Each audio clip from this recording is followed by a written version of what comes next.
Plus tôt dans la journée avait lieu la finale du challenge féminin à 7, une rencontre dans laquelle l'Entente Seignos Cap-Breton-Souston faisait figure d'épouvantail face à l'US Roquefort.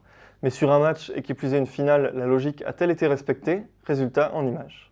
La finale du challenge féminin à 7 opposait l'Entente Seignos Cap-Breton-Souston en rouge aux filles de Roquefort en bleu. Les Seigneuses, multiples tenantes de titre, étaient les grandes favorites face à une équipe tout juste promise en première série. Malgré cela, leur entraîneur restait sur ses gardes avant le début du match. C'est une journée spéciale avec une finale importante aujourd'hui contre une équipe de Roquefort qui en veut, d'accord.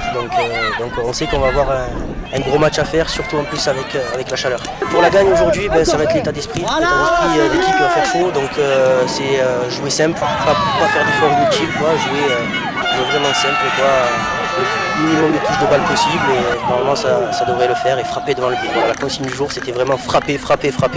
Si on frappe pas, on marque pas, quoi. Donc du coup, il faut frapper pour marquer.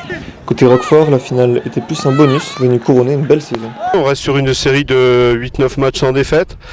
Donc c'est devenu notre principal objectif, vu qu'en championnat, Seignos est largement devant nous. Donc aujourd'hui, on a bon espoir de ramener quelque chose. C'est la 3e ou 4e fois qu'on les rencontre, donc on les connaît.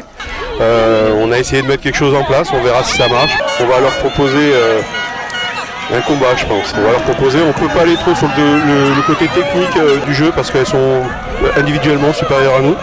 Donc on va leur proposer autre chose. Il va falloir qu'elles viennent nous la chercher, la coupe. La première période a été dominée par Seignos, mais les Roquefortaises réussissent à marquer et à tenir un score de 1 partout jusqu'à la pause. La chaleur a posé de gros problèmes aux joueuses qui ont semblé épuisées et pour qui les pauses boissons et la mi-temps ont été les bienvenues. Les deux équipes se méfiaient aussi de la pelouse synthétique, une surface inhabituelle pour elles. Les appuis sont pas les mêmes, donc voilà, c'est vrai que c'est une complication, on va dire, un petit peu plus pour nous, c'est une complication, oui, mais bon, après on va se forcer de jouer sur ce terrain, hein. Des fois on joue le dimanche sur des pelouses qui sont pas très belles. Là aujourd'hui c'est un luxe, hein, de jouer, c'est sûr, sur ça, il n'y a pas un faux rebond, il y a rien, quoi. Donc le seul inconvénient c'est la chaleur. Voilà, il fait 2 fois plus chaud sur le terrain synthétique. Par la suite, les rouges reprennent vite l'avantage, qu'elles vont tenir jusqu'au bout malgré l'énergie déployée par leurs adversaires qui n'ont pas réussi à se procurer d'occasions nettes.